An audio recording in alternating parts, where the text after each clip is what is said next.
Hi, everyone, and welcome to my Sunday talk. I'm so glad you're here with me today. I'm going to be doing something a little different with the video. As I'm traveling, it's really hard to have the right lighting and the right backdrop, and it's been a little bit of a challenge with camera and lighting.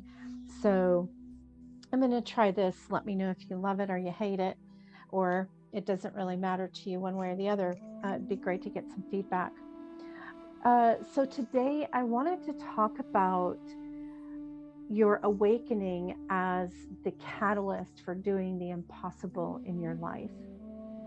And so many of us have things that we want, that we dream, that we have a desire for, but we really believe is impossible, or that we've tried over and over and over to do, and we haven't been able to accomplish it and feel like it's impossible. And one of the things that I know for a fact is that when you're led by the Spirit, you're going to be given apparently impossible tasks.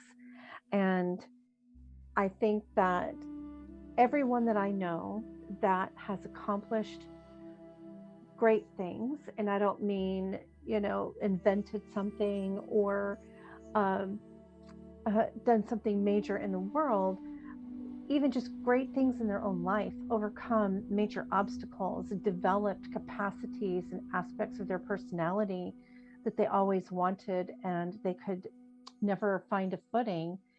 They've done it because they were led by the Spirit, and something became so important to them about accomplishing the impossible that they didn't give up. Where before, when they weren't being led by the Spirit, they did give up.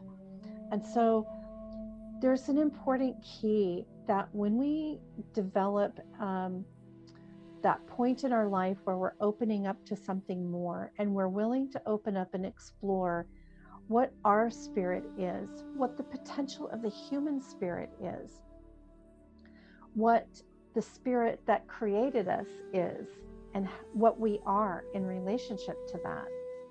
When we open up to these questions and to these possibilities that might be out there, like what is the limit of human possibility, and how do I fit into it, and how do I know what is mine to express through my spirit? So when you get connected to, get quiet to that inner spirit, it equips you with something. It gives you something. It gives you courage that you didn't have before. It gives you determination. It helps you to want something enough to actually engage in what you previously thought was impossible. This process of settling into the possible requires putting one foot in front of the other and gentling into yourself in the experience. So there's no more spiritual bypassing. Everything that arises is welcome to come up within you. And you have to, actually, you have to be with what's coming up within you. You don't get to dismiss those uncomfortable feelings. You don't get to dismiss the way somebody was talking to you anymore. You have to deal with those things that are uncomfortable, because not addressing those things was what made you uncomfortable and or made you not do the impossible to begin with. So in the process here of settling into the possibilities and envisioning yourself in that new possibility, you have to say things to yourself like, it doesn't matter that I came from a highly dysfunctional home. I'm going to learn how to be what I want to be. It doesn't matter that I came from a family of, my parents were divorced. I still am so inspired, and I want and have a longing to learn how to be in a healthy relationship, that I am willing to do with it what it takes, even if what it takes means going to therapy and facing the parts of me that don't do well in relationship. That what I want to be a spirit-led person, and I don't want to be an ego-led person. But the reality is that I have been an ego-led person, and I am an ego-led person. My ego arises all the time. So in order to be a spirit-led person, I have to have a practice of I have to have a place and a ritual to bring my ego into divine presence. Because if I try to do the impossible with my ego, well, well, we all know what happens when we try to do the impossible with our ego. We might go full speed ahead, but then we hit a brick wall, and we can get into debt. We can get into really super unhealthy relationships. There's complications and recovery from that we have to go through. And so we have to know the difference between our ego and our spirit. We have to be ready to listen deeply to what is actually what our spirit is actually saying, and we have to be willing to know the difference. So that's one of the key factors here, that I want to share is, how do you know when you're being spirit led, and how do you know when you're being ego led? Well, when you're being spirit led, it's a very quiet thing, and you may have enthusiasm and you may even get excited, but it's a grounded, quiet experience in your gut. Even the excitement is a little tempered in your gut, between your heart and your gut in the physical body. It's very centered. It connects your lower chakras and your higher chakras. That power center in your sacral is very, very strong. So it's that centralized, localized experience of, of actualizing something, the energy of it in your physical body first, where you can feel it in your body that, yes, this is the right direction. When it's the ego that is leading you forward to do something, there's a lot of frenetic excitement, and it could be, in your lower chakras, it could be in your upper chakras. You could experience it, one or the other, but there's a disconnect there somewhere. And in that disconnect, it's disconnected because you're not seeing what parts of the subconscious mind are not on board. You're dismissing some warning signs, and you're dismissing those warning signs because there's something that you want more than what you want, the impossible. You want something that you think is possible, not the impossible. Does that make sense? I think so. So in this process of examining, am I being ego-led? Am I being spirit-led? Spirit knows that in the past, you might have looked at this and said, that's impossible, and I'm not even going to try. But now that you're spirit-led and you can feel that very centering and grounding energy in that sacral chakra, connecting both hemispheres of your brain, connecting upper and lower chakras, there is a resolve to do what it's going to take.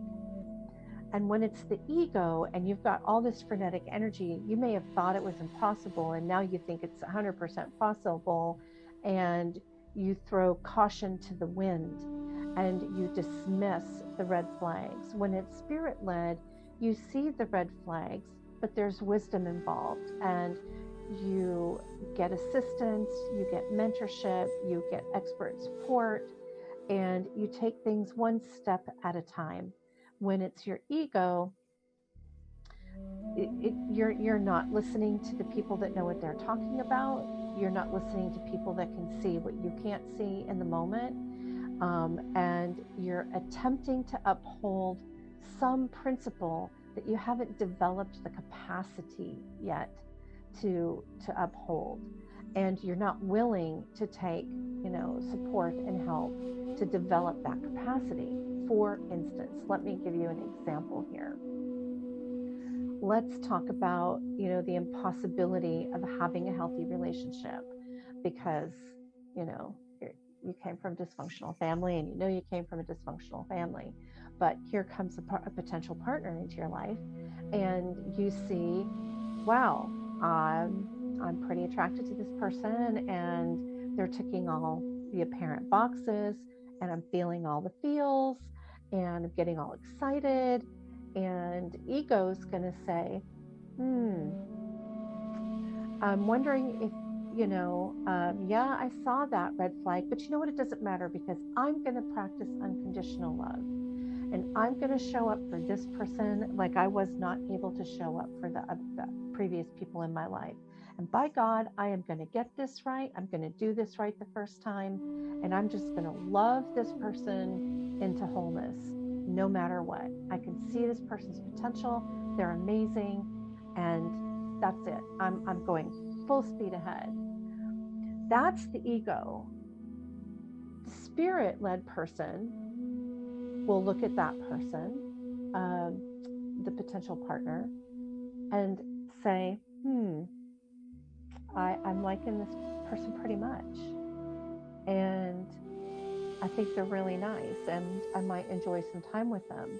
And also, I know that I don't know them well. And I know that I need to get to know them better. I need to not tell them so much what I want. I need to listen to what they want. I need to observe and notice and feel in my body. How do I feel in my body when I'm around that person? Do I see any red flags? Does this person understand what a conscious and intentional relationship is? How do they demonstrate that they are working on themselves? What has this person learned on their self-evolution journey? And how do they express that consistently in their daily life?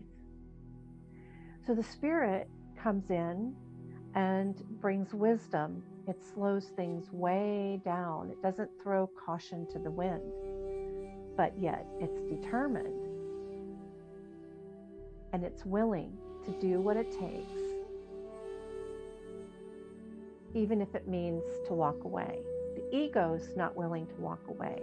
The ego's attempting to prove that they're doing well. The ego is there to prove that they've overcome, that they're successful, and they're a rock star, whatever, right?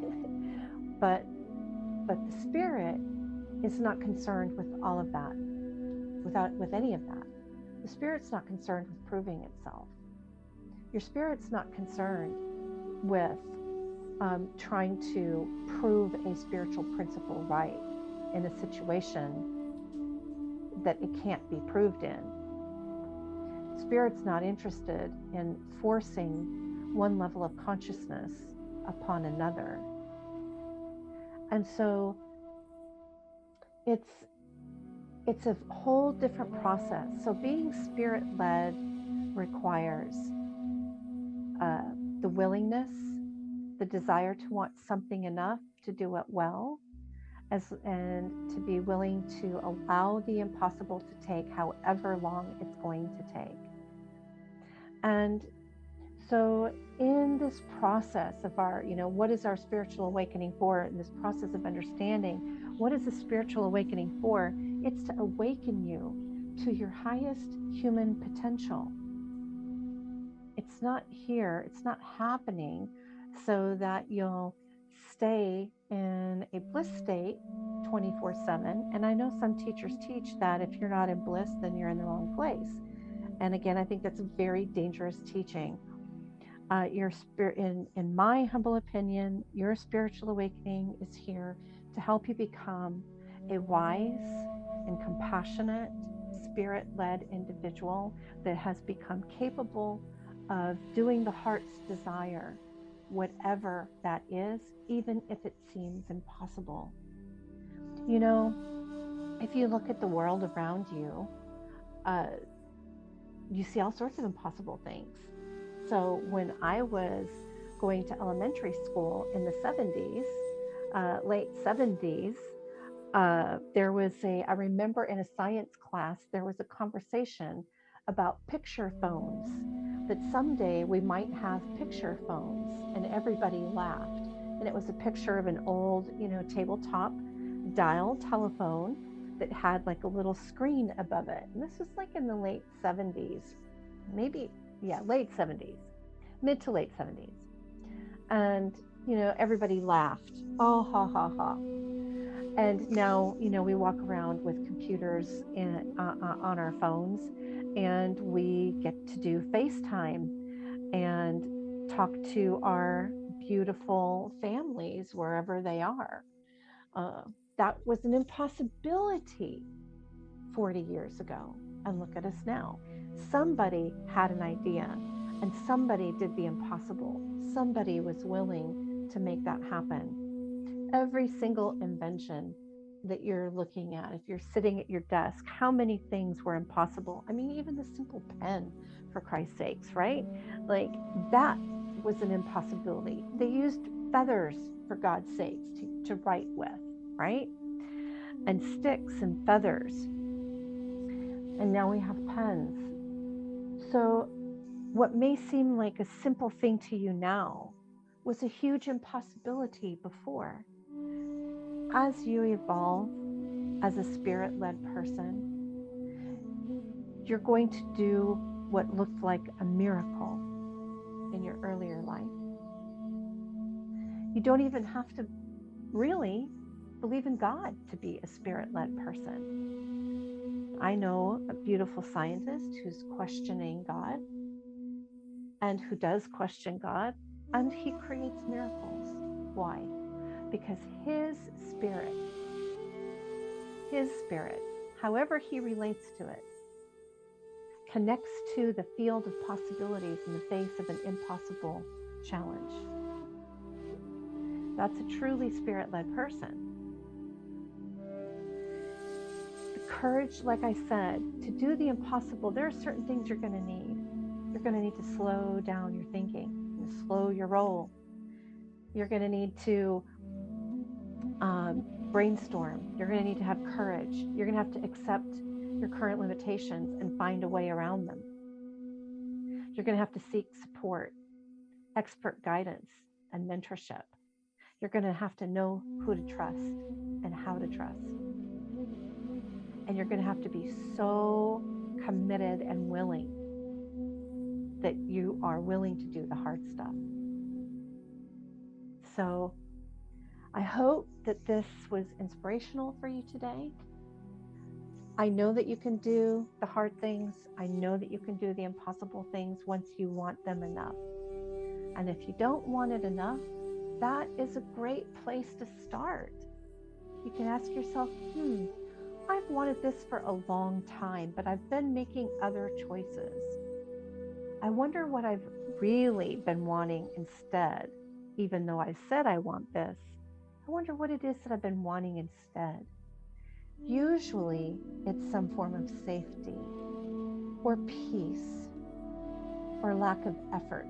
We want ease. I can assure you that long-term lack of effort will not bring ease into your life.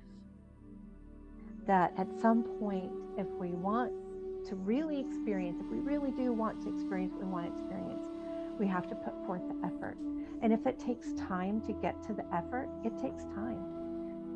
Maybe it takes therapy, or maybe it takes coaching, or maybe it takes the right support team, the right positive people in your life that are not going to let you give up on yourself and your impossible dream. I hope you have a beautiful week, and I hope that you're taking a look at the